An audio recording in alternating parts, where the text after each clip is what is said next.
Belo, belo, minha bela, tenho tudo que não quero, não tenho nada que quero.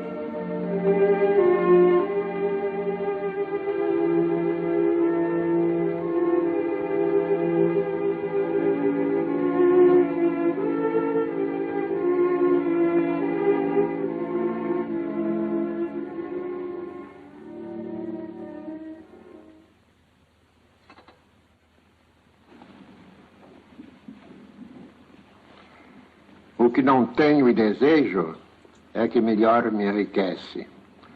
Tive uns dinheiros, perdi-os. Tive amores, esqueci-os. Mas, no maior desespero, rezei. Ganhei essa prece. Vi terras de minha terra. Por outras terras andei. Mas o que ficou marcado no meu olhar fatigado, foram terras que inventei. Gosto muito de crianças. Não tive um filho de meu. Um filho. Não foi de jeito. Mas trago dentro do peito meu filho que não nasceu.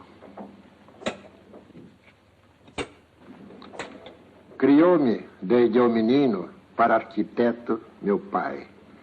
Foi-se-me um dia a saúde. Fiz-me arquiteto? Não pude. Sou poeta menor. Perdoai. Não faço versos de guerra. Não faço porque não sei. Mas num torpedo suicida, darei de bom grado a vida na luta em que não lutei.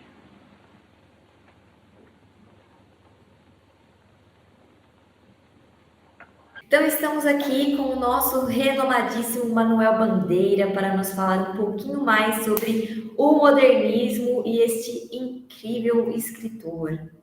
Então, senhor Bandeira, qual você diria que é o seu livro favorito e por quê? Bom dia, obrigado pelo convite. Penso que todo poeta tem o seu mentor. O meu, mesmo na contramão de meus amigos e companheiros modernistas, é o Olavo Bilac, em especial as suas coletâneas de poemas.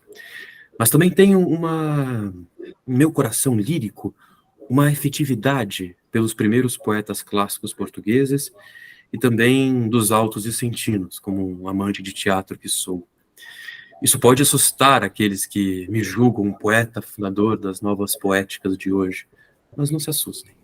Bilac me foi os primeiros versos que decorei desde menino. Percorreu a minha infância os seus versos parnasianos, que de logo me encantaram e me formaram como poeta. Bem como ele mesmo escreveu, e eu recito de cabeça, porque a beleza, gêmea da verdade, arte pura, inimiga do artifício, é a força e a graça na simplicidade. Simplicidade, mesmo que feita em versos rimados e metrificados, formou a minha transição do parnasianismo e do simbolismo para o atual modernismo que encontramos hoje. Se observares bem, os meus primeiros livros, A Cinza das Horas e Carnaval, são ainda presos ao modelo Parnaso, algo que se diluirá mais para frente em meu quarto livro, Libertinagem, de 1930. E em suma, para finalizar, sou um admirador de Bilac, mas atento aos ridículos de um parnasianismo hoje que foge da realidade mundana, dos jeitos peculiares de se falar a língua brasileira, ou seja, daqueles que macaqueiam a sintaxe lusíada. Bem dito, muito bem colocado. Então, você diria que Olavo Bilac também seria um outro modernista que pode ter vindo a te influenciar? Quem são suas influências, a sua inspiração? Minha inspiração para ser um modernista? Sim. Nada me inspirou exatamente a ser um modernista. Em realidade, fui me tornando um com o tempo, pela escrita dos poemas que eu fiz, para me iludir do sentimento de vazia inutilidade diante da vida. E eu fui assim exatamente adotado pelos poetas paulistas na semana de 1922, a Semana da Arte Moderna. Ainda hoje, como homem simples que sou, receio tais títulos que muitos me dão. Meu amigo, hoje ausente dessa vida, Mário de Andrade, cunhou-me o título de São João Batista do modernismo, principalmente após a leitura, na semana de 22, pelo meu outro companheiro, Ronald de Carvalho, no palco do Teatro Municipal de São Paulo, de meu poema Os Sapos, em que apresento o sapo cururu, um certo alter ego meu, onde também foi adotado como um hino nacional dos modernistas. E nesse poema se expressa uma crítica às formas tradicionais, ao tipo de arte impessoal que conservadores gostam de escrever. No fim, busquei por uma poesia das ruas, mundana. O poeta que sou canta as casas, as avenidas, a cidade, o povo, e indiretamente eu abraço a nacionalidade, que é o carro-chefe dos modernistas, o que é ser brasileiro e o que nos caracteriza como povo. No meu poema, Evocação do Recife, digo que intimamente pode ser a casinha do meu avô. A minha poesia é desentranhada das coisas mais cotidianas, do cacto derrubado pelo temporal, do porquinho da Índia, da festa de São João, do camelô que vende seus produtos nas calçadas da cidade, do gatinho que faz pipi nos canteiros da pensão familiar. Todas essas imagens poéticas, que para mim representam o que é ser um poeta modernista. Então, você diria que o que te inspirou a ser esse poeta modernista de tanto renome, de tanta graça hoje em dia, seria a realidade, o cotidiano, as coisas banais, a perspectiva que você tem sobre. Sim, exatamente. Você disse que Mário de Andrade foi uma das pessoas que te inspirou a ser quem você é hoje, certo? Sim, ele é um modernista que eu gosto de ler, né? Hoje ele me inspira. De muitas cartas que trocamos, sempre o tive como mestre das novas estéticas e formas de se fazer poesia, das maneiras de observar o nosso país, o nosso povo. Com ele, eu divido a cadeira de fundador do modernismo, como me colocaram, assim como com Carlos Drummond de Andrade.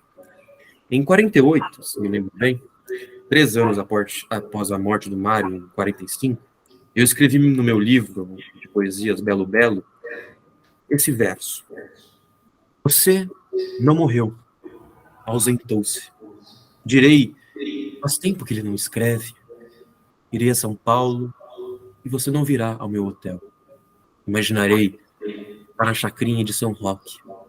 Saberei que não. Você ausentou-se. Para outra vida, a vida é uma só. A sua continua na vida que você viveu. Por isso, sinto agora que não sinto mais a sua falta. Palavras muito tocantes, senhor Bandeira. Me parece que você sente muita falta do seu amigo, um modernista também, como você disse, que está no trono, na cadeira dos modernistas. E além do seu queridíssimo amigo e Olavo Bilac, existem outros modernistas que você gosta de ler? Que me inspiram muito, sim. Dos que hoje leio, que não se ausentaram da vida, Drummond conserva o que vejo de mais moderno e lírico na poesia contemporânea. Para aqueles que leram os versos onomásticos, dedicatórias e circunstanciais que lancei no meu outro livro em 48, Bafuado Malungo, organizado e editado pelo meu outro amigo João Cabral de Melo Neto, faço poesias e rimas com nome de amigos, conhecidos e também familiares. Veja que eu escrevi para ele. O sentimento do mundo é amargo. Ó, meu poeta irmão, se eu me chamasse Raimundo, não era a solução. Para dizer a verdade, o nome que invejo a fundo é Carlos Drummond de Andrade. Excelente. Realmente, o poema do Raimundo, extremamente conhecido, uma das obras modernistas fáceis de se lembrar e que expressam, de certa forma, esse sentimento. Excelente colocação. E falando em colocação, gostaria de falar um pouco sobre Passárgada, o seu poema, você poderia me falar um pouco mais do que te inspirou? Por que você quis se livrar de todas essas métricas? O que passava na sua cabeça, senhor Bandeira? Em Itinerário de Passárgada, um outro livro que eu escrevi, né, um texto autobiográfico que eu redigi em 54, sobre as minhas confissões, eu digo que gosto desse poema, Passárgada, que também é o meu poema mais lido, porque vejo nele uma representação de toda a minha vida.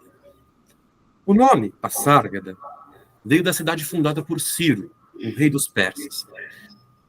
Eu encontrei esse nome, acho que foi na adolescência, na leitura de algum autor grego. Hoje me fugiu o nome. A inspiração dessa escrita surgiu em um momento de desalento, tédio, diante da aguda sensação de que tudo que na vida me foi proibido foi por causa de minha doença, a tuberculose, que tenho até hoje. Esse poema, digamos, particular e também universal, fala dos anseios de evasão que eu nutro e o eterno desejo de evasão do ser humano, da volta ao Passárgada, ao paraíso perdido, a uma idade de ouro em que tudo me é dado e permitido. Penso que a infância, para mim, é a Passárgada que busquei na vida toda. Belíssimas palavras. Realmente, você é uma pessoa muito nostálgica, nota-se pelos seus poemas, pelas suas lembranças do seu cotidiano, da sua vida, das suas experiências. Poderia dizer que você é até mesmo um tiquinho melancólico, senhor Bandeira? A melancolia me acompanha. E os meus versos íntimos e profundos como são versos subjetivos, melancólicos, de uma certa tristeza que me abate, mas ao mesmo tempo, mesmo com a dona morte batendo os sinos à minha volta, eu ainda consigo lidar bem com a vida e vivo-a feliz. E eu acho que isso é o que me mantém vivo hoje em dia. Uau, realmente, muito poético, muito lírico. O senhor é, com certeza, um dos melhores modernistas que tiveram na época. Eu agradeço. E com essa deixa, lhe pergunto para os futuros poetas, poetisas, que dica o senhor teria para escrever poemas tão bem escritos, tão delicados, tão bem colocados e ritmados que o senhor fez?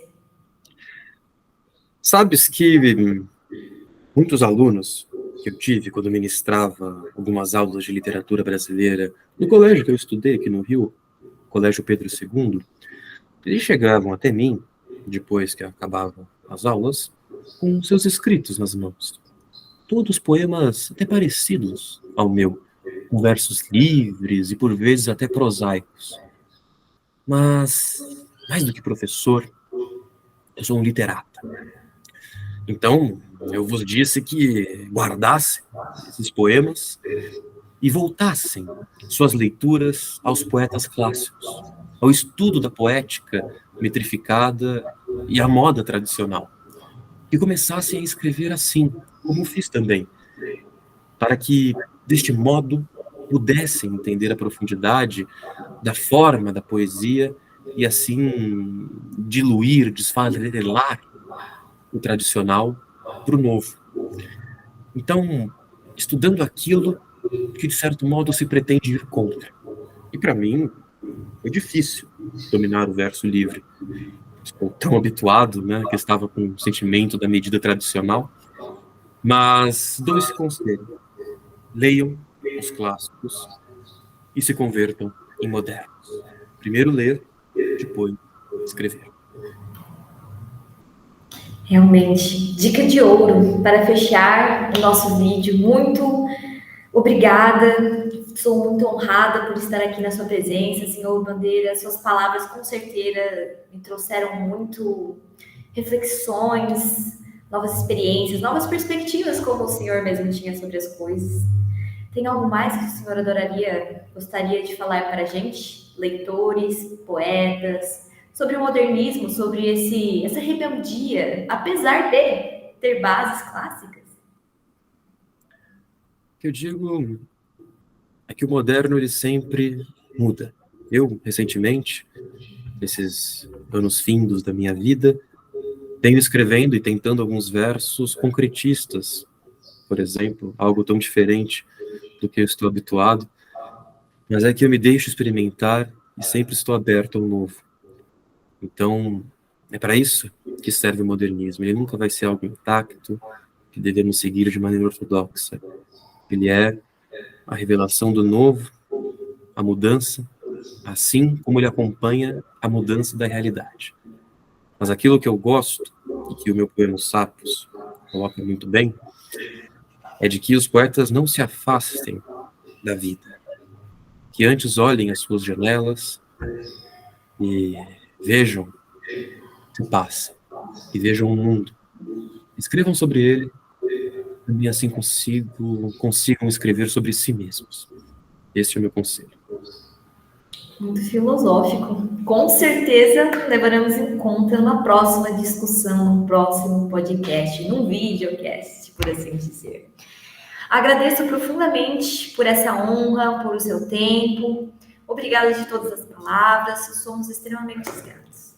Eu quem agradeço, obrigado, espero que tenha servido de conselho para muitos. Com certeza. Até uma próxima, senhor Bandeira. Passar bem. Até a próxima.